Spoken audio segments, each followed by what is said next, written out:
What's going on, people? We've got a lit show for you today. We've got a couple of guests, as well as myself and Lee. Thought we'd talk about yesterday's game and get a little bit of insight into some of the positives and, of course, a couple of negatives, or a couple of worries, I should say, as opposed to negatives in relation to injuries. We're going to talk on that as well. We're going to talk on individuals, talk on team performance, talk on the manager, and get your guys' opinions in the chat. Big up to everyone that's here. Make sure you hit like, make sure you hit subscribe. As well as me and Lee, we've got D from FamZone TV. Big up for the raid, bro. How you doing, bruv? Yeah, no problem, man. Yeah, I'm all right, man. I'm good, man. No complaints, man. It's a pleasure to be on the channel. Pleasure to stream with you guys, man. Always, man. Come on, bro. And Ady's back, man. Ady, what are you telling me? Yeah, all good, boys. Yeah, all good. Fighting a good fight, as they say. Yeah, getting through it. And joining literally last minute is my boy Albert JTV. Albert, how are you, bruv? Yeah, I'm in car settings, man. On a beautiful Sunday morning, or afternoon, shall I say? It's a pleasure. Nah, look at that sexy voice. That is one sexy voice, that is, isn't it? Judges, I've missed you too, man. I've not seen you in ages, man. Even in the car, you sound sexy. I'll tell you, like, you know. So. I'll take it. I'll take it. Love that, man. Listen, there's 5 of us, and we had 5 on it yesterday, judges. I got to be honest, we were happy. Very happy at the end of the game, and I know that you and I did a little bit of streaming, a bit of content afterwards, and there's a lot of happy faces. And I think the Saka and Ødegaard thing we'll come on to in a minute, but in terms of team performance, the first half hour, I thought it was a little bit similar. I was like, oh no, I'm not seeing enough in this final third again, man. What's happening? And then I think when the floodgates opened, they opened, and there was a couple of individuals that I wanted to talk on personally, particularly our new striker in Victor Gyokeres. Great to see him get off the mark. I think it's great when you have a penalty taker, and he clearly is a penalty taker. But his goal, I thought, was probably the goal of the game. Obviously, Jurriën Timber, another 2 goals, which was mad, really. A clean sheet and an assist. I mean, for me, man of the match. And then we got to talk about Max Dowman, man, because he was an unbelievable. He's an unbelievable player. But I saw yesterday, again, why this guy has got literally fearless. So I wanted to touch on those 3 players first. So I'll start with you with Victor Gyokeres yesterday. You know, he's been a lot of doubts, there's question marks over whether he's going to be the guy that bangs for us. And yesterday filled me with a lot of confidence. He looked a lot fitter, judges. Yeah, listen, first of all, after 30 minutes, I was Arteta out, I'll tell you, like, you know, so I'm back in, he's back in my good books again now, like, I mean, because it was the same old, wasn't it? I'm thinking, like, you know, and I'll tell you what it was. It was same old, all of us with the play. And then they had the chance. Ray, a fantastic save. If that goes in, you know, you don't know. It could be different, like, you know. So, but I was, you know, I think Gyokeres is still not fit, guys. I think he's, you know, like, still not quite match sharp, if you know what I mean. Like, and that again would have done him better. He looks a bit better than last week, and I think by next week he'll be even better. Like, you know, there's a few things that I see of him. I think if he was a little bit sharp, his touch would have been better. But what I thought all round, I really like what I see. Hard working, bit of pace, and he, like, you know what I mean, aggression in a nice way. Finish was fantastic. I love that. That's a different goal for Arsenal. I've not seen Arsenal score a goal like that for a very long while. Like, ball down the channel, cut inside, bang, good finish, and then the penalty. I've heard a few people turn around and say, give it to Max, give it to Seth. No way. He is your main gun. Your main gun has got to be the one to score goals. And at this moment in time, guys, it's Gyokeres played 2, scored 2 goals. He's not played 2, 1, scored 1 and 1 penalty. It's 2 goals. You know what I mean? So get him on the board, get the pressure off. I obviously wanted to win the game yesterday, but the most important thing after the win was him scoring, just to take a little bit of pressure off everybody. Thought we done well there. And I'm going to say this now. The Eze thing was fantastic before the game. Like, you know, when you look at, my mate said this down at the gym today. Like, I've just been down to just see him, and he said, you know what was great about the Eze thing? From Thursday, and it's done by Saturday, the excitement built until that, like, it weren't dragged on or whatever. Yeah. You know, it was done within a tight little window, And that's what's made it more exciting than anything, like, you know. And when he come out yesterday, that was fantastic, wasn't it? Like, you know, absolutely fantastic. So, you know, guys, when have you ever seen Arsenal? 2 questions for you, right? When have you ever seen Arsenal make 7 transfer signings in a window? I can't remember. And when was the last time we scored 5-0 on opening day? Well, the last transfer we did when we made about 8 was when we bought Mertesacker and crew in years ago, wasn't it? When Mertesacker, Arteta, wasn't it? Yeah. But not to the caliber of what we brought in. Yeah, I've done about 7 or 8, you know what I mean, in a transfer window. Still 2 weeks to go, a week to go, you know what I mean? It could be more, I'm not getting greedy. I can't remember the last time we won. I saw something today that was Mark signed a youngster from Ireland, whether that's true or not, but he's obviously he's not for the future, isn't he? But yeah, we're in the market. It's lovely to see. Last time we won 5-0, I think, was Wolves at home. That was a long time ago, though. That was a few years ago. I'm sure we won 5-0 on way opening day, unless I've got it completely wrong. It was the last day, but I'm absolutely certain. But yeah, no, listen, I don't care either way. Let's just if there's any what's they call them, like, what do I call them, like clever bastards Statman in the old chat. Let us know, like, you know what I mean, if there's anybody. Yeah, let us know if we won 5-0 on the opening home game of the season before. Maybe we haven't. I can't remember. But look, man, Aid, Victor Gyokeres, we've got the guy. It was a brilliant goal. First goal was really good, by the way. Really liked that. And I mean, I know what Lee's saying in terms of he don't look 100% fit still, but he looks so much better and so much fitter than he has in the last few weeks. He hasn't really had a preseason, really. Had a bit of glimpses. At Old Trafford, everyone was giving it to him. Loved this celebration with the hair flicks. That was class. As I said, he had too many touches of his hair more than the ball. I thought that was quality. And I liked his performance, bruv. Oh, look, ask yourself this question. How long has he been in the country? Not long. 4 weeks? 4 weeks? Didn't had all the stress of the transfer as well, where we weren't back doing pre-season with Sporting. You know, he's come to the best league in the world. You know, I mean, they rate that Portuguese league as under the Championship, didn't they? So, you know, it's a massive change for him. But I suppose that's the pressure that you put yourself under when you're scoring goals like he was at Sporting Lisbon. And, you know, he's 100% better than what he was last week. And he's still got another 500% to go, to be fair. Like you say, he doesn't look match fit. He looked a little bit sluggish in his run, although he's very quick and very strong. You know, he's still getting used to his teammates. You know, but there aren't many players in the world that can come into a team from that league and go into the strongest league in the world and perform to be this ultimate striker, you know. But, you know, he grew into the game. I totally agree, Lee, about the goal. It was different. We haven't seen that sort of goal for a while, where, you know, they're playing a high line and he's on the shoulder of the last man and then bang, it's over the top. I think Mikel Arteta must have said something at half time, so we've got to use that a little bit more. But for me, the game changed when Odegaard went off and Nwaneri came on, and no one's really talking about Nwaneri's performance. And I've watched it a few times, and Odegaard was a lot of sideways passing, didn't really go forward with him much. You know, it was a kind of performance that we've kind of got a little bit used to with him recently. And don't get me wrong, he's world-class player. He's fantastic in that position, but Nwaneri's a lot more dynamic than Odegaard, a lot more quicker across the ground. You know, he turns a lot quicker. And I actually thought when him coming on, it sped the team up 10%, and he was able to get into the pockets. And it opened up the ball for me. Opened up the ball out wide quicker. We manipulated spaces better, and actually brought Gyokeres more into the game second half. With him playing in there, and he played very, very well when you're in. And you know, not one person I've watched and listened to has really spoken to him. So I'm going to big up to him. But for Gyokeres, it's brilliant, isn't it? You know, you could see the relief when he scored that first goal. He's done his trademark celebration, which I actually don't even know what that is and why he does it, but. You could see the relief just fall, and you see, you know, all the weight fall off his shoulders, couldn't you?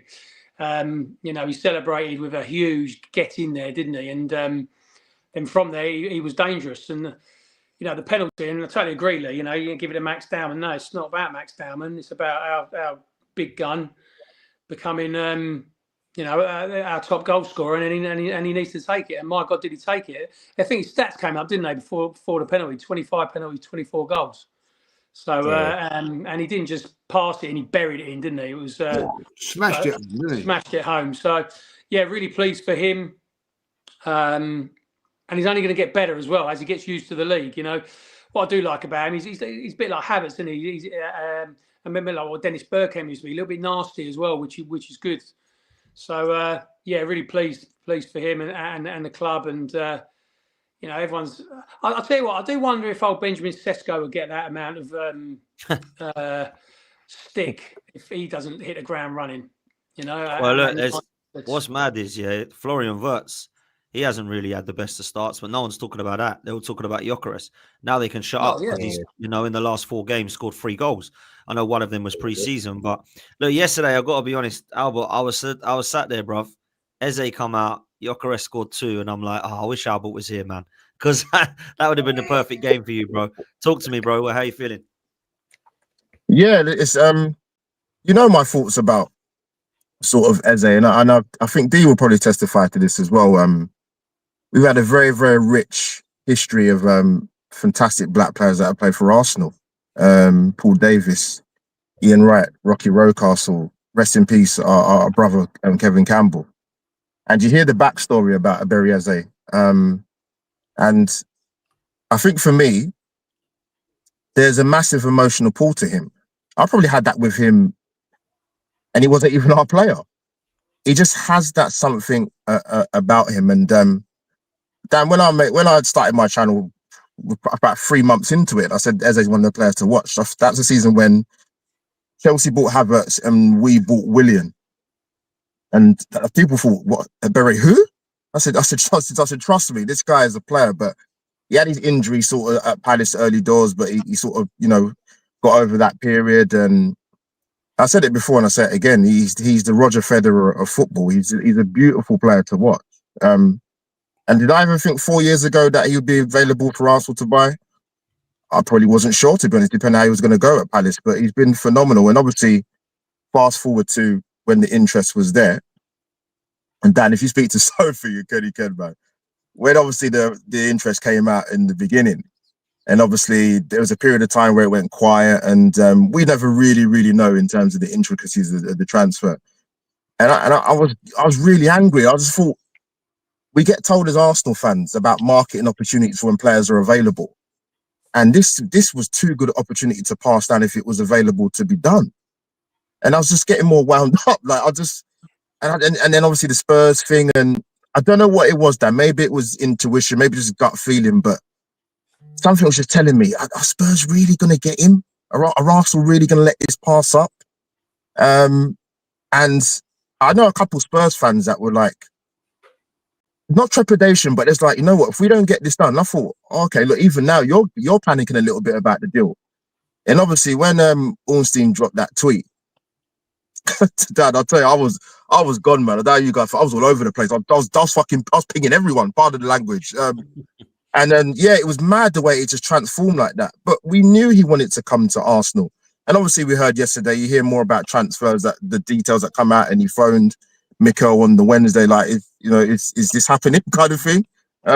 Obviously there's a few things that have happened for it to happen, but yeah, I feel a massive emotional pull to him, man. And when he came out yesterday, judges used there, and Dan, how it looked how it felt for you guys in the stadium and watching it, it was amazing.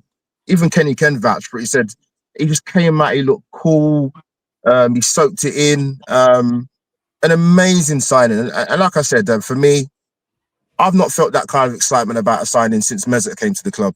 It's that important for me, for us to have got a player of Ebere as a caliber. So massive signing. Look at the way he carries himself. His message to Palace fans, and the way his old PE teacher spoke about him. We've got a gem as not just an amazing footballer, but a fantastic human being. And how much he wanted to come back home. So that was incredible. In regards to the game, I actually thought the first 5-10 minutes we was okay. But then it kind of hit a period of Arsenal where it's kind of hit the buffers in terms of just trying to break teams down. But we moved the ball too slowly, man. And that's the biggest issue. Too many touches with Martin Odegaard, too many touches with our centre-backs and our full-backs and not moving the ball quick enough. And Dan, I'll take the set pieces. What's that? 32 goals from corners from August 2023. That's amazing. You have to, that is an advantage. You went through a period last season where they kind of dried up a bit, but I think the second goal definitely summed up Arsenal in terms of when you move the ball quicker, when you win the ball high back up the pitch, things happen. What, 2 passes, Zubimendi, Timber, Saka, goal. And that's what you want to see more. And Lee mentioned about Gyokeres. His first goal is exactly the type of goal we've seen him score for 2 seasons. Someone that runs in behind, somebody that can peel off. We've not had that at Arsenal for donkeys. And listen, once he gets a bit more fitter and the players get used to each other and the relationships form, obviously it's a bummer about Saka and Odegaard. I mean, for that to happen on the first home game of the season, I'm not going to swear because it's not watershed time, but yeah, it's a little bit annoying to put it politely. But before I finish up, yeah, judges, like I said, Dan, you was there. Can you recall a player who's just signed for us getting a reception like that? He's like a rock star. It's amazing. It was, man. I've got to say, it actually allowed the fan base to get together, and I don't know if judges agrees, but I felt that it bigged us up already. I think we were already buzzing for the first home game of the season. We're already looking forward to seeing Zubimendi and Gyokeres in first Premier League start at home at the Emirates. And I think bringing Eze on it just lifted the crowd even more so. And I thought it was a great official trailer as well with Wrighty as well. So, yeah. Dan, you said it, didn't you? You said it in a few of your shows. Our transfer window is like a 7, 6, 7 at the moment. Bring Eze in, we're going to a 10. And it was like Return of the King, wasn't it, yesterday? You know, as they said. I just hope he becomes the king, to be fair. But, you know, when it just epitomises hard work, isn't it? You know, he's been released as a young kid. A lot, as you know, Lee, in that sort of been in the football world. I don't know about the rest of you boys, but you know, when a lot of kids go off from the wayside, but he's worked his backside in, and he's exactly the signing that Berta said he would come in and get, and it was a ready now player, isn't it? Premier League proven, and yeah, it's exciting, isn't it? It really is exciting. That level's gone up again, and to bring him in is a great bit of business, and especially to rub it in against our North London rivals was even better. Beautiful. Yeah, I mean, that made it. And it's a dream for him as well. When he came out, you can tell it's like his dream. Like his dream is to play for Arsenal, and he obviously as a kid, you can tell, like you say, it epitomizes hard work. But it's his actual dream. It's about time we've got players that this is what they actually want to do, and he's achieved everything that he wanted to achieve in the game of football in his mind. But to touch on what Dan said about Gyokeres and what Albert said, it's about time we've got a specialist, because I like specialists. I don't like handymen. You know what I mean? I don't want someone to come in and they're an electrician, but they can also do your plumbing, they can also do your painting, I like specialists that do what they come to do, and you focus on that and then you go. And this is what Gyokeres is. Gyokeres is a specialist in putting the ball in the net. And we've not had that for a long time. And this is the last piece of the puzzle that we need. He's not focused on battling with the left back. He doesn't care about 30-yard passes. He goes up front and he makes the centre backs battle with the striker. That's what I like. I like the striker. He's a bully. It's a bully. Yeah. Yeah. Your centre back should be battling with your striker. I don't care about the centre back battling with the left winger and all that type of stuff, where it gets all technical and intricate. Yeah, we've had that, and you have to have a different level of tactics in a game. But I think right now this team needs the centre forward to be in the box. And that's what we've not had for years. And that's what I like about Gyokeres. Gyokeres, he didn't even want to do his welcome video. You remember his interview and stuff? He didn't even want to sit there and answer the questions. He asked Odegaard, what does he want from Odegaard? I want assists. He's just focused solely on putting the ball in the net and doing what he has to do, and his only job. And his job is to put the ball in the net. And that's all he needs to do. He's not a handyman, he's a specialist. And that's what we need. It's about time that's what we had, to be honest with you. Oh, I like that saying. It's a specialist. Yeah, I like that. I like that. I'll tell you one thing about Eze, just going back to that, what I got out of that, Dan, more than anything, is that I see an Arsenal fan living out his dream, and like, Yeah. I could relate to it. Do you know what I'm saying? Like, you know, That's like, the thing. when he was on there, I felt like, yeah, that's how I would be if I ever got to play for the Arsenal. It was just a wonderful thing to see. And I remember that before, Judges. I think you and Russ said it. I don't remember it. Like, I don't remember anybody coming on the pitch and getting that kind of. I can't. It's his backstory, isn't it? His backstory helps. You know, he's English as well. You know, we've got a good core of English players now, which is great. Yeah. And he's a South East Londoner like myself, so of course it goes in hand in hand. There you go. you think as well, Lee, right? You're marrying him, Albert.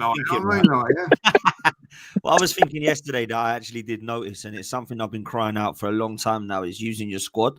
And I actually felt like without Eze even, forget about that. Havertz is obviously injured. We've got Saka and Ødegaard that got a knock. I think last season we would have been like, oh, what do we do? Does Sterling have to come on? Or maybe if Reece Nelson was still there or Fabio Vieira was still there. Now we've actually got Ethan. I thought he'd come on and made us better with Ødegaard getting a knock. Obviously, Max Dowman will come on to in a minute. Come on. And Saka, we've got Noni Madueke. I thought looked much better on the right-hand side than he did on the left, in my opinion. We've got a little bit of squad depth now, Lee, and Arteta is actually trusting these players. Like, I don't think he trusted Nelson, Sterling, Fabi Vieira. I don't think he trusted them. Lads. The only one he bloody trusted was Eddie. All the others he never had any faith in, right? So, and we all know Eddie ain't good enough. So I felt yesterday like I didn't look at it, oh no, the injuries are frustrating, and we'll come on to that, but I didn't feel like, shit, now we've got to bring on him. I kind of felt for the first time, actually, Ethan's good. And Max, wow, he's everyone's happy. Do you get what I'm saying, Lee? Yeah, exactly that. And listen, what I think is important in football at times, and it doesn't get the credit it deserves, is that sometimes when your bench doesn't, when players come on it, it's not weaker or it's weaker. Our bench over, when we've made substitutions, it's got weaker. But what you can argue is that it got even bloody stronger yesterday, like when players coming on. That is an ideal world that we want.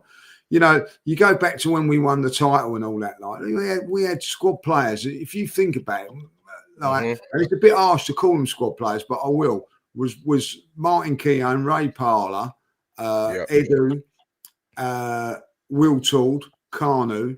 You know what I mean? Like all of a sudden, like, you know, you're thinking, hold on a minute. You know what I mean? That's a pretty sound bunch of players there, like, you know. And then like halfway through that season, we brought in, God rest his soul, Reyes. You know what I mean? When in 2003, 2004. So like you think about it, like that's what you need to do. Like I don't want to hear all this. Well, where's he going to play? Where he's going? I don't care. Like 100%. You know what I mean? Like the end of it, like. That yesterday proves what you need. Kai Havertz out, Ben White out yesterday, like, you know, and you think to yourself, they're good players for the squad and the team and all that, like, you know, they're going to get in the team or they're going to be on the bench. You know, Timber comes back and proves what a fantastic player he is. And all of a sudden, Mikel's looking on the bench. He ain't got 4 kids on there. Like, no disrespect to him last season. He ain't got those 4 kids that were never going to get on. I could have done the job that they done last year, just run and stretch and look good. You know what I mean? Like, and we're never going to come on. Never going to come on. But you look on that there. Martinelli didn't even get on yesterday. Kivior didn't even get a kick yesterday. You know, Brazilian international. Poland international, like, you know, we've got a goalkeeper of quality on the bench, which, you know, actually when Raya got injured with his shoulder at one stage, I'm not actually panicking and thinking, oh no, get up Raya, like, you know, where we was last season, you know what I mean? Like, you know, so it has improved tremendously well, like, you know, and listen, I thought that's the Mascara, what's his name? Mascara, come on. Yeah. You know what I mean? What's a player he looks, by the way, like, you know what I mean? Like, and he's out of position at right back, you know. So all in all, you know, like, we've done some very, very good business. And Mikel now, and I don't want to put like the pressure on him, like, you know what I mean, but I'm gonna.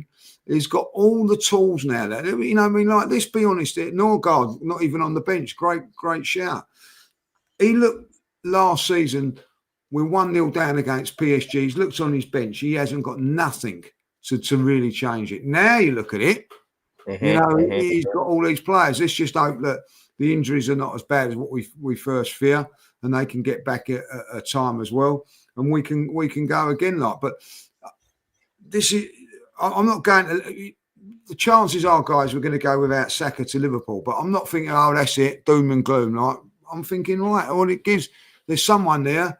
You know, you can even say that Max has got a chance of doing something in that game like that. That's what you want. That is what you want, and we got it now. Like, you know? Yeah, look, I was really impressed with a little bit of squad depth, but D, who else shone for you yesterday, man? We've spoken about Gyokeres. Was there anyone else you thought individually that you wanted to mention? Do you know what? But to be honest with you, Madueke had a good game. Like Madueke, actually, he didn't. I've been not so critical of him. I've been a little bit like underwhelmed by the signing, but it's starting to make a little bit of sense, that signing now. It's starting. Yeah. He can play across the front line, and a lot of the time we were thinking, 52 million for Madueke, or what. That doesn't really matter. The 52 million doesn't actually matter. What actually matters is the fact that when we need him to play, he actually can play, and that's actually what happened yesterday. We actually realized when he moved to the right hand side, we didn't actually miss Saka that much. Madueke playing it actually now helps us. But the actual two players that were actually best on the pitch were actually Saliba and Gabriel. They were far and away the best. Obviously, Timber had a brilliant game, but them two are far and away the best players on the pitch. Them two there are the most consistent defenders, apart from Van Dijk, that you will see that we've had at our club for a long time. I never worry when them two are playing. Very rarely are they have a mistake once in a blue moon. Those two, I've always said, obviously, from young playing football and coaching and stuff like that, I've always said, I don't want to see my centre-backs. I do not want my centre-backs in the game. My centre-backs are in the game. They're having a bad game. These two centre-backs, you never notice them. You do not notice these guys. And the fact that you don't notice them shows you how good that they are. You don't even know. You don't even remember that they're playing. That's how good Saliba and Gabriel are as a partnership. You don't notice them at all. Other players, you know they're in the game a lot. But I like to not notice my centre-backs and goalkeeper. Goalkeepers and centre-backs, I like to not notice them. And I think these two, we've really got to continue to remember how good these two really are. Of course, you're going to have stand-up performances like Timber. Timber's not going to get 2 goals every game and stuff like that. Of course, he had a brilliant game, naturally. But I don't like inconsistencies up, down, 10-5, 10-5, 10-5. I'd rather you be an 8 every single game or a 9 every single game. And Gabriel and Saliba, they are two of the best centre-backs I've seen at this club for a long... And they're both still young. Saliba's 23. I haven't seen a 23 or that good as a centre-back. I don't remember any centre-back that good at 23. In all my years of watching football, I've never seen a centre-back at 23 that good. He looks like he's like 34. I don't understand it. Them two are incredible. And Raya as well, he gives them confidence. So them two are the ones I wanted to big up. Yeah, the spine of the team is top draw now. You've got Zubimendi sitting in front, screening in front, which makes it centre half. I actually think Zubimendi had a bad first 30 minutes, though. I actually think for the first 30 minutes, I actually think he was quite poor. I think he picked it up, but I think he's not. I think we have to get used to the fact that he's not like Partey's a controller of a game. Zubimendi's not quite a controller. He's a bit more combative and he helps Declan Rice a lot in terms of getting the ball back because he runs a lot and he does a lot of defensive work, but he's not quite a controller. He's more of a he's more of a Jorginho. Like he passes and he kind of not controller. I'm not quite Jorginho. I'm not quite sure what he is yet. I think we need a few more games to really understand how he plays, but he's not. Partey's a complete and not a controller of a game, and Zubimendi doesn't really dictate. He helps with the attacking play, but he doesn't control whole matches just yet. So I think what did you make of the pair of them like yesterday? Because I thought Rice was really good, but I hear some people say he was poor and he was like bang average. Didn't see him. Rice was outstanding. Rice. I thought Rice was good, right? Yeah, I think he was good as well. I think as well, another thing you got to take into account is his corners. The fact that this is training that you work on hours and hours. People always disregard our corners, our set piece FC and stuff like that. You work on this on the training ground for hours and hours. Where the player's gonna go, who's gonna block who for in every single routine. Rice's corner has to be spot on for it to work. It has to be absolutely perfect. And we scored that we've done it against Man United and we've done it against, and that was the breakthrough in the Leeds game because it was a bit tricky up to that point. Yeah. So I think people don't really give you enough credit. To be a specialist at set pieces is a skill in itself, and people don't give you credit for that. That takes a lot of work, and not just on the training ground, in the classroom, because you got to look at each individual team and sit down and work hard at it. So I think people need to. I never see it coming either. I can't lie. I never see it coming with Rice. I thought we got like number 6, and I didn't think he was going to be on our set pieces. Right? You know what I'm saying? And you know what it is, Dan, as well. People, what they do when it comes to that is it changes the opposition game plan. You now have to defend differently because you can't give us corners. So where before you don't really matter whether you give a corner if you're good. Now you have to be like, we can't give Arsenal corners. So your defensive structure has to change, because if we get corners now, it's an opportunity to score or put you on a defensive. So I just think we're in a good place. We're in a good place. We just need to just temper it down a bit and remember it was only Leeds. You know what I mean? I think we just need to just take it game by game and focus. What I love about the corners is that we've got a corner specialist who he's outrageously good as well, because they did analysis last night, didn't they? And I totally agree with what they were saying. Gabriel is obviously the one that's been scoring a lot from set pieces over the last season, and what he's gone and done, we got to a point where we weren't scoring as much, were we, into the sort of middle to the end of last season, where teams are sort of not figured us out, but we're a little bit more organised with it. But what's good about the set piece coach is that he's gone away and thought, right, okay, how can we change this? And if you watch Gabriel's positioning in the first corner yesterday, it was completely different from what he has been doing on corners at the end of last season. And teams get drawn to him, don't they? Because they have to, because if they don't, and he gets room, he's going to score. But it's funny, I was having a chat with a good friend, Gary Thomas, yesterday. He's a Spurs fan, and he was texting me about, Rice's delivery. And he actually said something that I thought was a little bit crazy at first, but I kind of agree with him. He's up there with the likes of like David Beckham on set piece deliveries, and how he puts it into the box. And I tend to agree with him, because it's like 8 times out of 10 that the delivery goes exactly where it's supposed to be, and then obviously the pieces of the puzzle are the boys making the runs where they should be to create the opportunities to score. And I totally agree about set piece specialists. Well, yeah, we are set piece specialists, and there's nothing wrong with that at all, because it's part of the game. I bloody love it. I love it. I love it. I love it. People, I don't 100%. think people realise how hard it is to work on those things. If you know what I mean, right? Exactly. Just you have to, go through it, like stand around and do everything like that, but move people around, tell them where they've got to go. Then they've got to not forget that sort of thing in a game situation and all that, like. And at the end of the day, I don't care what anybody says. Met Old Trafford last week was rocking, and soon as we got a corner, there was silence. They worry about it, like, And yesterday, as I know we won 5-0, and we've struggled against teams like Leeds for the last couple of seasons at home. Let's not get that wrong. But it took a set piece to get it started, the ball rolling, like, If we don't score that set piece, you don't know. And that's the thing. It's a weapon in our armour, and it's a bloody good one, and I love it, like, you know what I mean? So long I think Dee's right. That people look at it now and go, "Oh no," and what you've just said at Old Trafford is absolutely right, spot on. And we had as you know, Lee, I was away and the commentary was on, and it was like, "Oh, actually, Man United are sounding quite hostile there." The minute we got that corner, they shut up and we scored, and it just went silent. So I think you're absolutely bang on. Look, Albert, I know you've not got long, man, so I'll come to you next before you shoot off.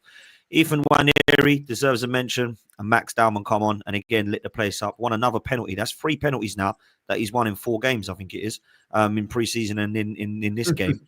Like a Jack Grealish type, in my opinion. When Jack Grealish was doing that, winning fouls, I think he's the most foul player, still one of the most foul players. He's tricky. He's won another penalty. He was the one everyone was talking about again. And some are saying we're going over the top with it, but I don't know how many 15-year-olds you've seen this good, but I ain't seen many. No, it's true, and I'm glad he got a run, and I think it might have been a little bit of a deliberate tactic. One, it's early in the season, and 2, you're playing against a team that had just come up from the Championship. Because Dan, let's be honest, if you're not going to give him minutes against teams like Leeds, with the greatest of respect, when are you gonna sort of bring him into the team. The same with Ethan Wan-Neri a little bit, going back to last season. But yeah, Max is incredible, man. It's probably what guys already said already. What did they say? He played when he played he played in the under 18s when he was 13, and then the under 21s he was 14. That's insane. Absolutely insane.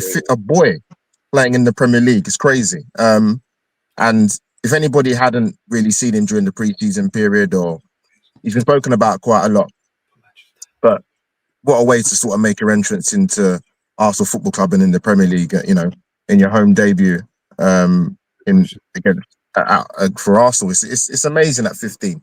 You just have to be careful with him. There's going to be scrutiny and attention about him anyway because he's so talented. That just goes without saying. But it's about managing his minutes, and we're going to play a lot of football in the season.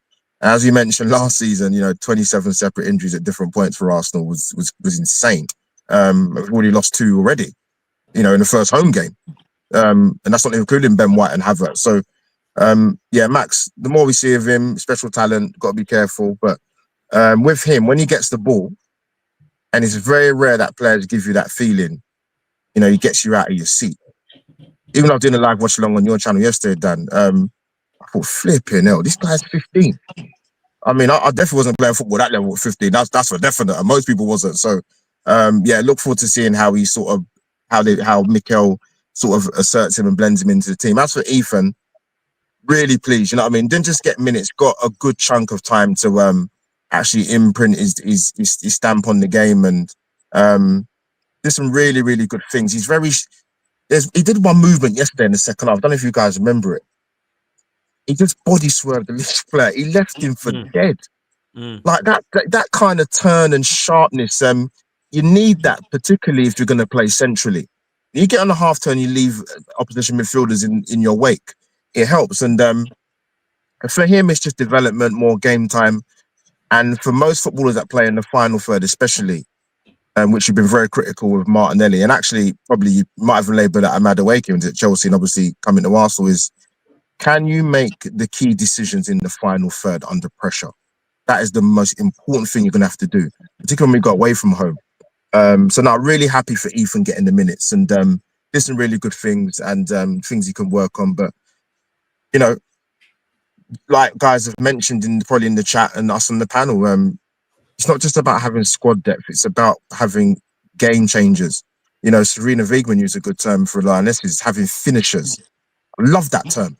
People that are going to, kill oppositions when they're tired, or, give different options to think about. So Saka won't be doubled up on, and you got Dowman, you got Gyokeres, you got Zubimendi that can play a split defensive pass, and Declan Rice, as you mentioned earlier, quickly, sorry.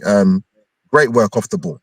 Great work off the ball. The runs he makes, the positions he gets into. Sometimes you just don't pick the pass, but he had a good game. But no, Ethan and Max, listen, keep their feet on the ground, which I'm sure they've got probably amazing people around them in terms of family. And I'm looking forward to see how they're going to blossom this season. Yeah, big time, man. I totally agree with you. Albert, look, man, I know you got to shoot. Big up for coming on, man. I really appreciate you always. Love to my Arsenal family, man. Cover the Gunners, man. Let's go and get them free. Judges, I want to see a top-notch fan cam if we get them 3 points next week, man. I've been crying out for years. Oh, my God.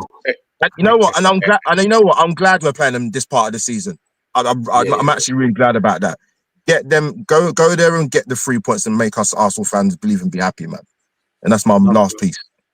See you soon, people. See you later. I agree with that. I think Arsenal have got to go to one of these big boys. We haven't. I know, like Man United, Spurs. They're not title challengers. Like, go to one of your title challenges and get a result. Like, that'd be a big boost for us. Like last season weren't in great shape when Liverpool come to us, but they done a job on us. Like, I know that we got away with it in the end 2-2, but they set a marker out. Like, and that's what we've got to do now. Like, go up there next week and somehow come away with a result. It'd be fantastic.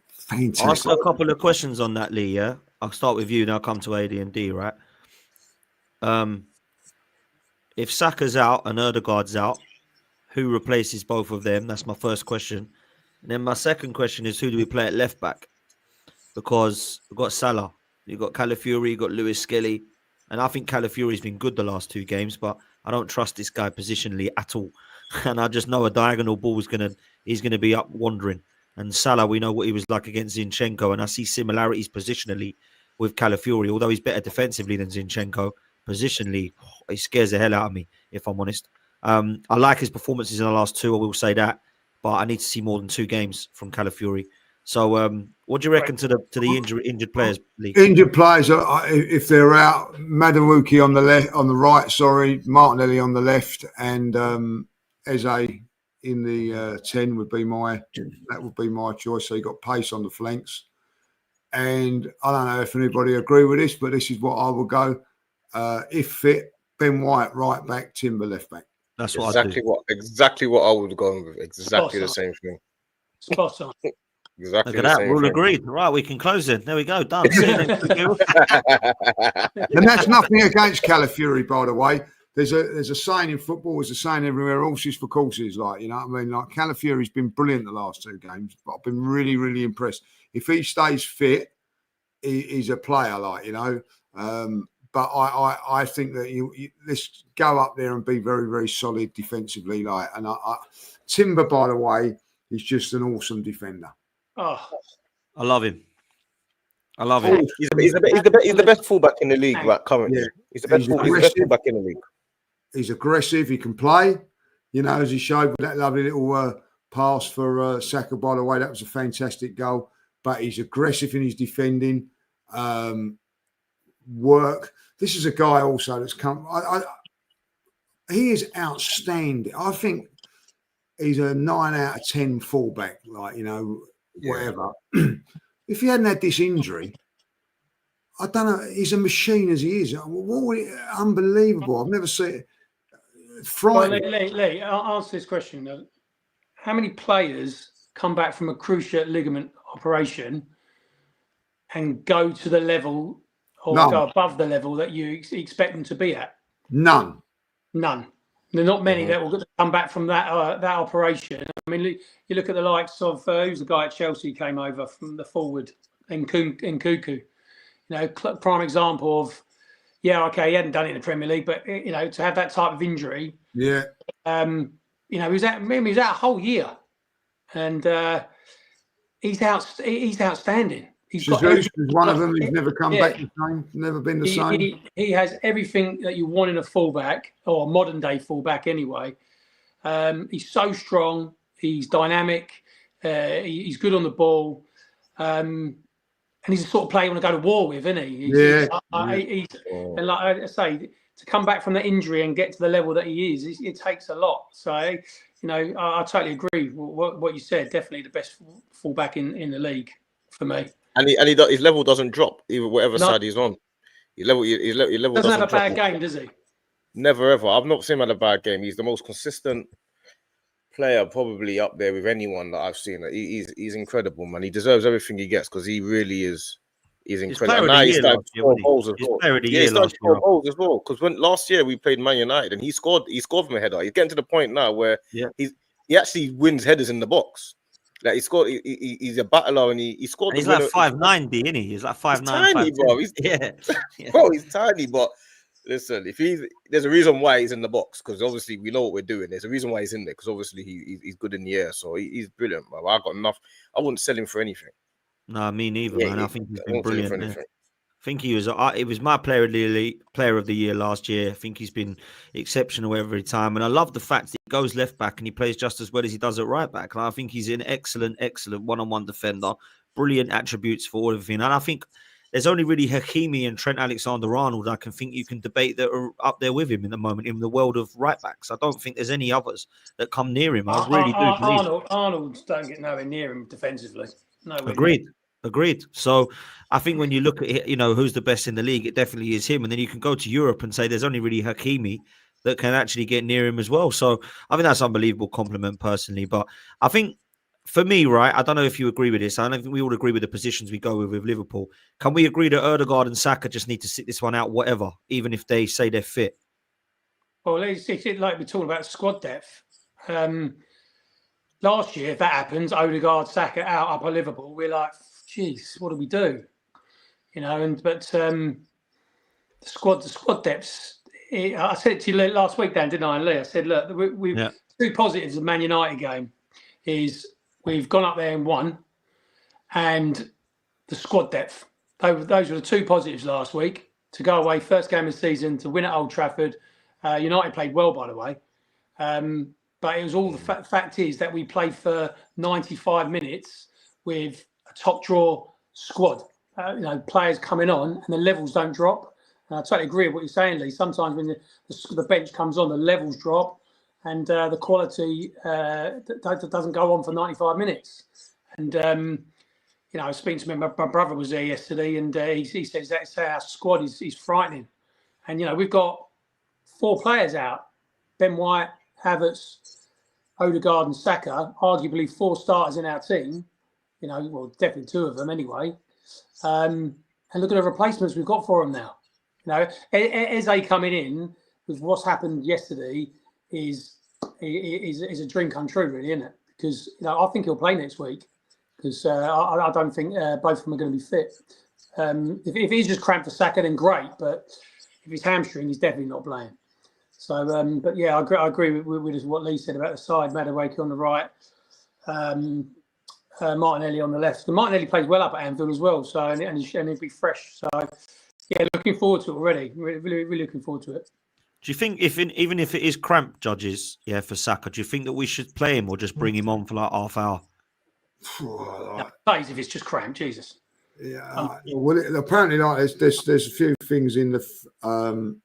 It don't look like cramped to me. I will say that. No, a few things that are going around saying that he was saying, "Oh, I've got cramp," So I don't know. Like, looks a lot worse than that for me. Like, listen, I have had cramp in the hamstrings and calves before. You get a big gaffer, didn't you? Yeah, it hurts. It does hurt. It does hurt. You know what I mean? So, but I listen. I think if you've got a tight hamstring, I think it's one of those injuries, hamstrings you don't mess around with. Like, you know what I mean? Like, I personally don't think it's cramp. I think that if it is, then you're looking at probably like it could be available. But if it's anything like an hamstring, that's a 6 week of that is like, you know what I mean? So, and listen, we've only got to get through Anfield. Then there's another 2 weeks off for the internationals. I don't want him playing internationally anyway at this moment in time. And I just think with Saka, I think that I said it earlier on the Forever Arsenal is that I think it's in your head a little bit. I don't think he's quite comfortable, like as explosive as he should be because you just got that little thing or it's a confidence thing with hamstrings as well because you never know. 100% like I was never fast enough to worry about it, like you know what I mean. So, horrible injury. Any doubt? That's the good thing. I don't know about you. I'm not having a go at the medical staff or anything like Havertz, big injury with the hamstring. I think maybe got rushed back too quick at the end of the season. He's out now, and I think that Saka was rushed back last season, and this is happening now. And Gabriel, isn't it? Well, Gabriel, a little bit. They've sort of kept him back a little bit, and hopefully they're not going to push him too much, neither, But what I worry about it is, what I will say now is that if there is a slight doubt, there's no need to rush these players back quickly because we've got adequate replacements now, and I think that's been a bad thing for us over the thing. And listen, I do think that there's an issue. Look, like some saying the pitches at London Colney, Harvey saying that, 2 games in the Premier League, 4 players down. There's no other teams had that. No other teams had that, like 4 players down. Tottenham played the same team as they had last week. Twice on the spin now they've played it and they've had a difficult game at Man City. There's something not right for keep getting injuries. So that's something that Arteta and that medical staff have got to look at, Like Ben White comes back, first game, real, competitive game out. Havertz back, gone out again. Now, Saka. That's a bad worry when you've got your two of your main players coming in and going out. Odegaard won. Listen, that can happen in any game of football. You know what I mean? That was just the shoulder, wasn't it? He turned the fella and he got tripped over and banged on the ground. That can happen at any time. The others, I'm not so sure. I think something's could be looked at. You know what I mean? Are they being trained out too hard? I'm not sure. So, to get 4 injuries, 3 of them like muscular, is a bit of a I'm not sure. I'll tell you why I'm not shocked by it. I knew we'd get injuries again this season. Everyone said it was just unlucky. There's a training problem. It must be. You don't get 3 people with grade 3 hamstring tears in one season if you're not training intensely. So I think we need to look at that, and I hope Arteta and the coaching staff do that.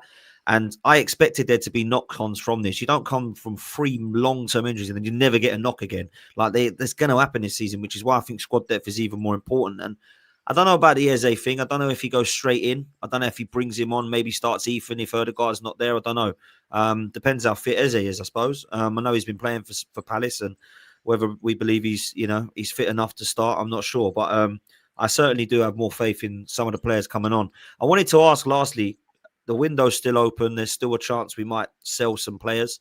Is there a chance we'll bring anybody else in? And if so, what position do we bring in? I'll start with you, D. Oh, that's a good question, I've always said that I feel like we need a specialist left winger. I think we all kind of agree with that. But I also feel like we needed another, not defensive midfielder, but another midfielder that's in there. I just feel like, just for numbers, I just felt like another midfielder that can... I mean, I'm really worried if Declan Rice gets injured. Like, if he gets injured or anything like that, I just don't feel like we've got anything. He's the player that I feel is irreplaceable more so than most players currently. I mean, we've got the centre-backs, of course, but he's the most irreplaceable player, I feel, to me. Not just because of the way he plays, but also because of... I feel like when he's on the pitch, I feel like we can win any game. It's just that feeling that I have about that player. He just makes me feel like we can compete with anyone just because he's on the pitch. Just that's nothing to do with football or tactics or anything like that, just because of him. So I feel like we need another midfielder, just another version, because I don't have enough faith with Zubimendi and Marino. Morgan Rogers, you mean?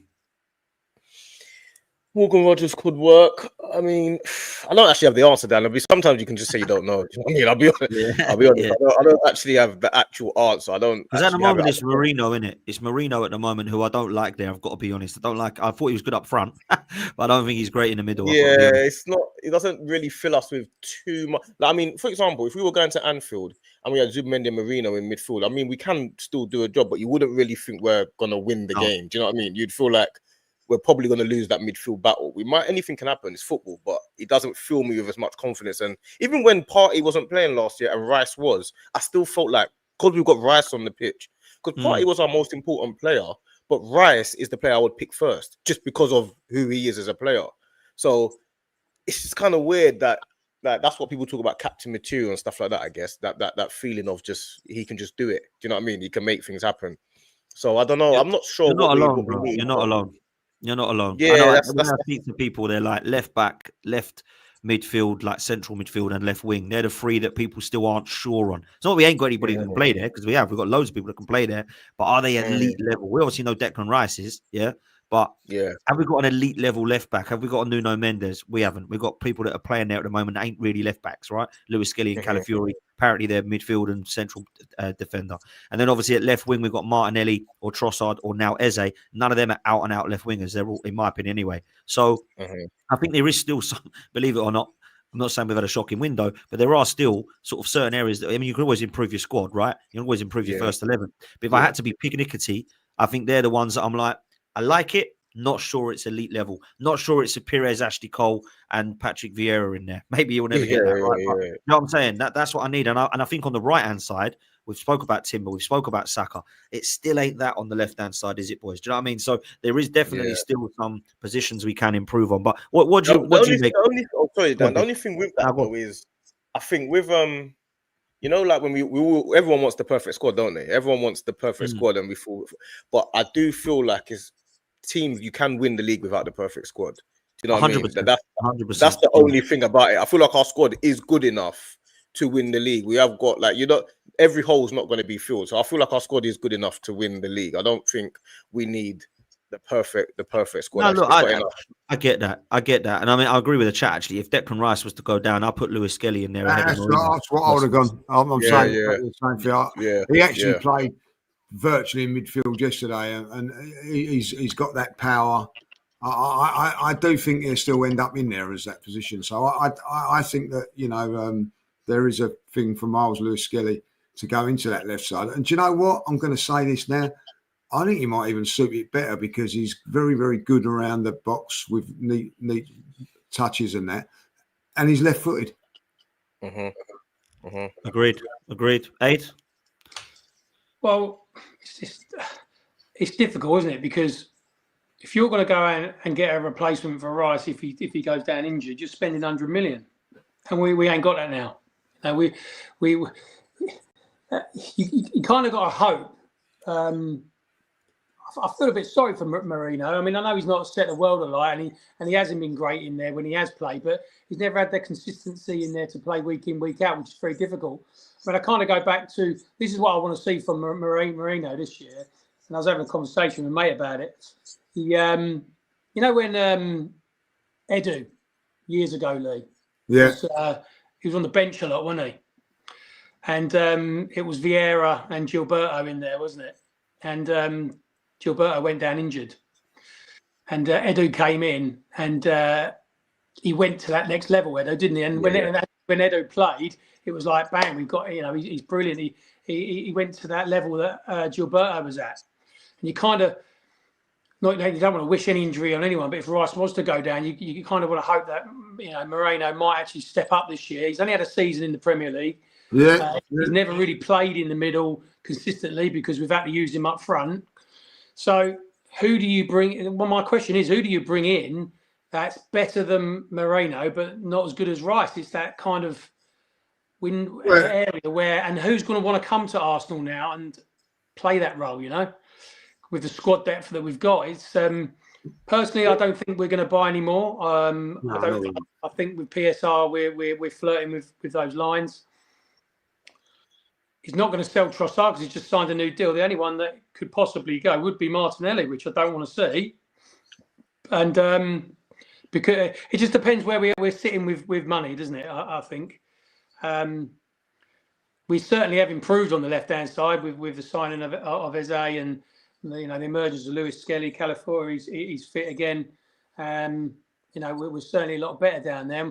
And what I'm hoping to see is that if Eze does play on the left-hand side, he will drift inside, and what will happen is that on the right-hand side, they won't be doubling up on Saka because teams won't be able to do that. But, if Arsenal are clever enough and Saka's getting doubled up on, they'll move the ball quickly out wide to Eze, who's going to give you that X factor on the left-hand side, isn't he? So, which unfortunately Martinelli hasn't done since 2 seasons ago. But I don't think we'll sign anyone. Like I totally agree about everyone wants the perfect squad. At the moment, this is the best squad we've had in a generation.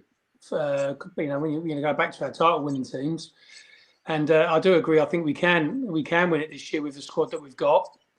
So yeah, I don't think we're going to invest any more into the squad because who do you bring in, and who's going to want to come in now with the amount of competition that we've got in the side? But no, I'm very happy with what we've done in the summer.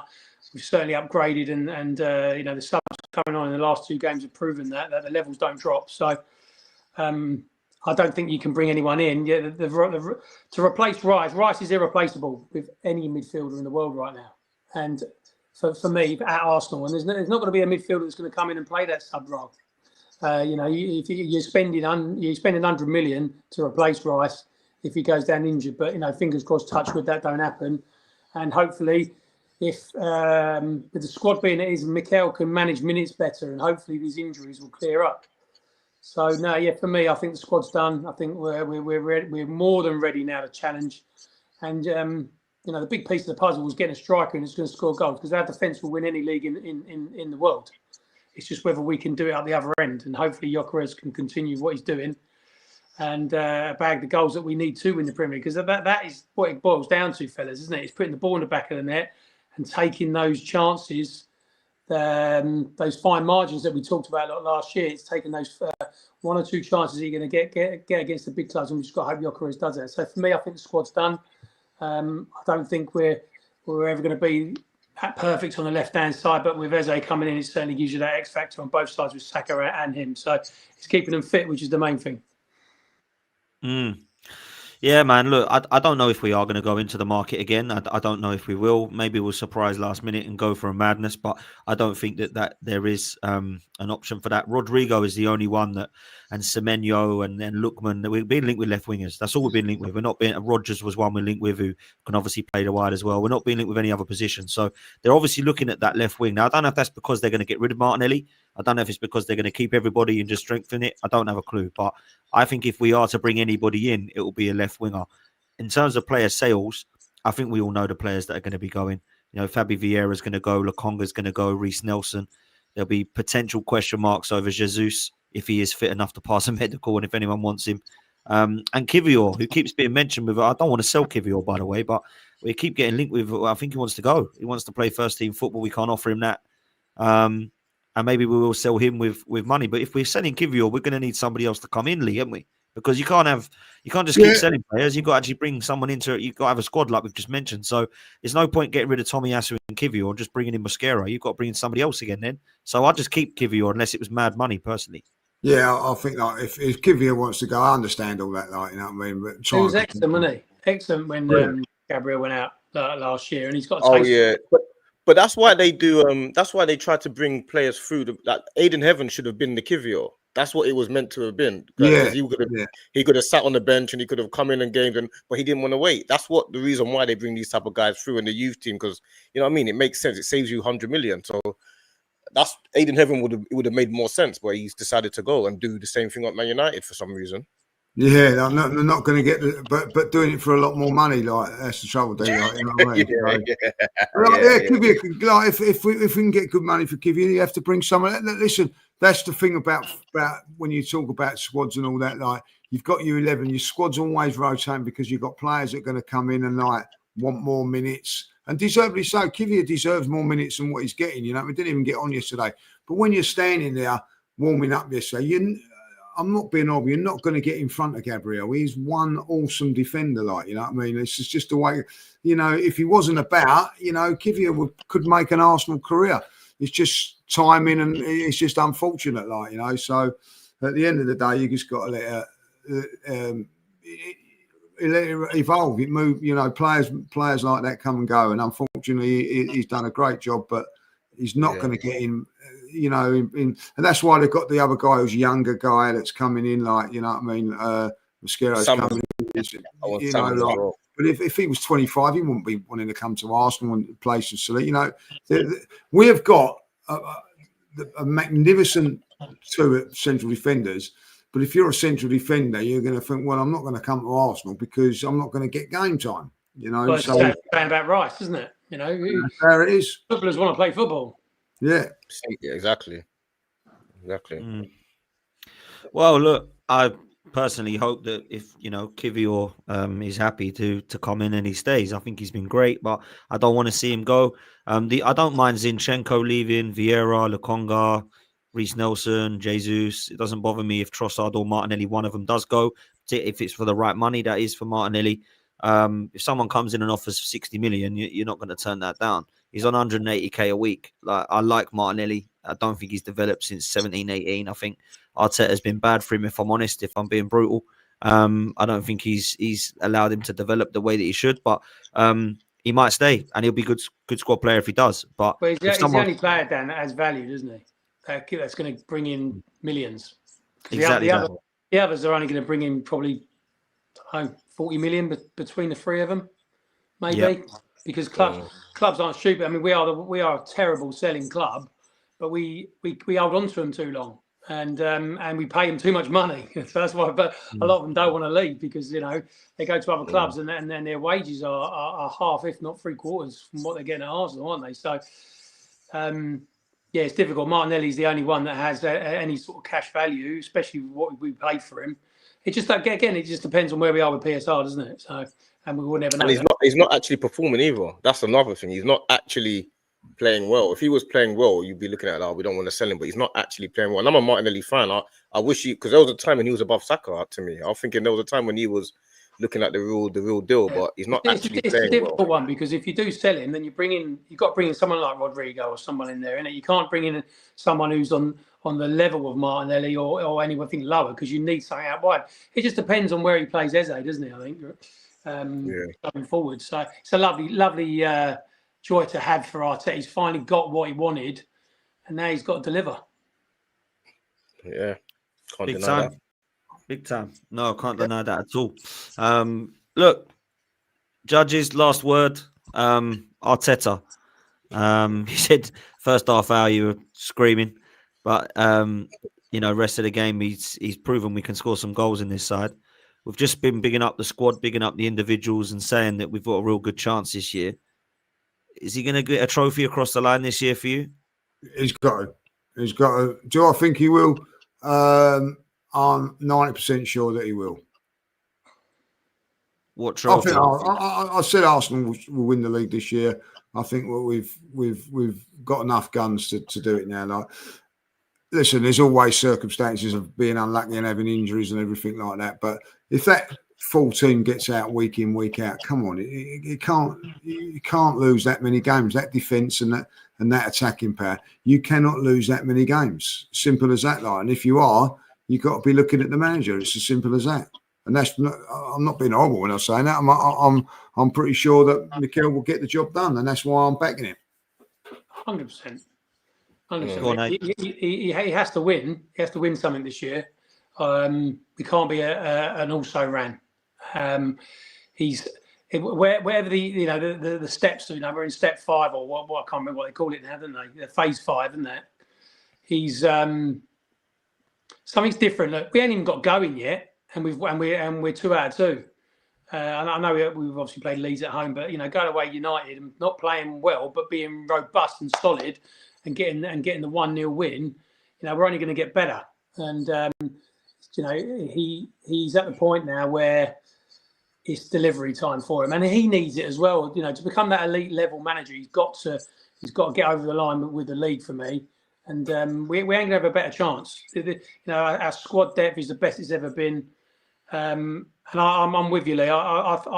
If we can keep everyone fit and Mikel and his team manage it well, and what I've seen in the last 2 days, Dan, I totally agree with what you're saying. He's trusting the players now, and that's massive for Mikel. So yeah, let's get it over the line, and long way to go. Liverpool are only going to get better with what they've signed, and next week's a big game, but it's not as big as what it would be if it was sort of March, April time, isn't it? So get that out of the way. If we go out there next week and are solid and robust, and we get something out again, we need a draw or a win, then we're going to be right up there, and we're only going to get better. So yeah, I agree, Lee. I think we can do it this year. I don't think we've got a good chance. We've got a very, very good chance. But Mikel has to deliver now. It's 6 years, £1 billion spent, and it's exciting. Yeah, I mean, Liverpool have got no Trent, but they've also got no right backs. Literally, all of them are injured. Frimpong and Conor Bradley. So that left wing has got to be spot on, whoever we play there. So look, I think just lastly, if I had to put money on Arsenal to win a trophy this season, it would be a domestic cup that I put the money on. What about yourself, bro? Do you think you'll get something across the line? I think he will probably focus on the league. I think he's got a good chance. I think the difference between Arteta now is if he not wins the league, if he doesn't win it and stuff like that, I think the tide will turn, and I think he could leave with our blessing. He could leave on a good note, say, you know what, thanks for what you've done, and it didn't work, and we move on. I think it's a conversation. I think if he stays and continues to stay and doesn't win, I think the tide will turn, and you don't want to get to a point where everyone's screaming Arteta out every minute and there's banners and all that type of stuff. We kind of want to stay in the position that we're in, where we're kind of gliding along, and we're like, you know what, we've got a good team. It just hasn't worked out right now because you're not winning. And I think I think he's a winner as well. I don't think Arteta's happy with any of these seasons. Like, whenever you hear his interviews or you hear him talking, I don't think he's seeing it as, yeah, we're second and he's happy. I don't think he's happy at all. And I think the owners, if you're an owner of a football club, it's actually quite hard to sack Arteta when he's finished in second every year. It's quite a tricky situation to be in. It's like, how do you sack a manager that's competing at getting to the semi-final of the Champions League? And it's quite tough. So I think this year, I think it will be more of a conversation between them to be like, you know what? It's probably time to just let's see if something else works. We never know what can happen. Maybe we'll see. And I know it can get worse, but it can also get better. That's what people have to understand. Yeah. So, well, Dave, Dave, what wins you Premier Leagues? It's your back line. Defense wins your leagues. Your attackers win your games, and people got probably fed up with me saying it, but it's so true. It is true. It's true. You know, we've got to make sure we're putting the ball in the back of the net.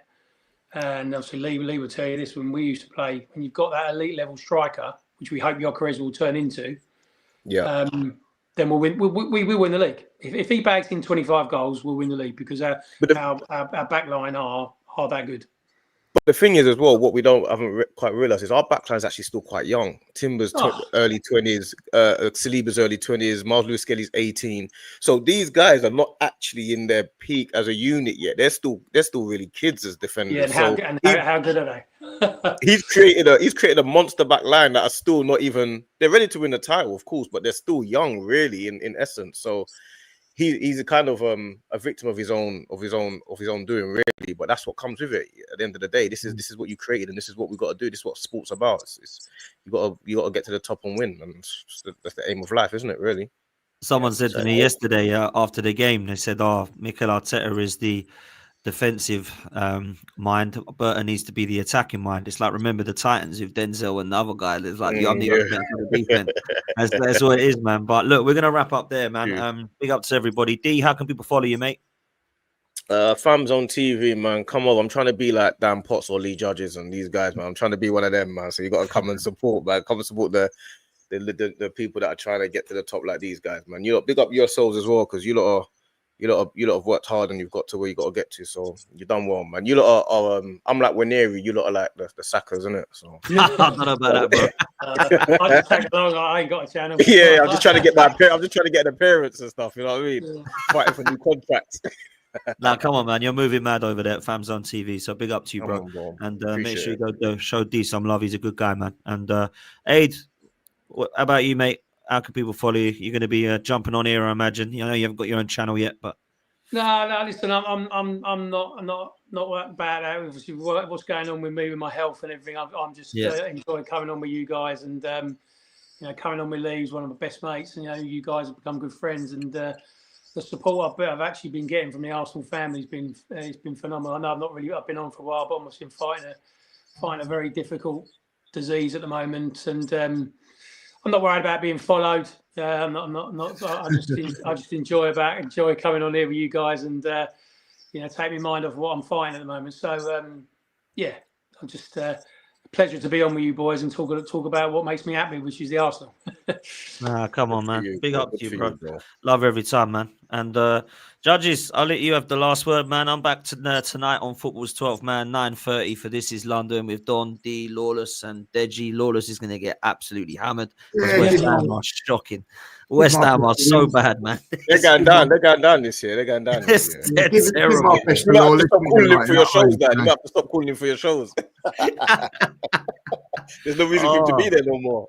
His face, wasn't it? His face, the manager's face. Jesus Christ, he's like. Well, they just know, man. I think they just know it's not a good year ahead. But man, it's crazy. But judges, I'll let you have the last word as we say. Yeah, give him my love, Law. Listen, I'll tell you what, I've just got cramp in my bloody hamstring. There you go. Like, you know what I mean? There you go. They know how it feels.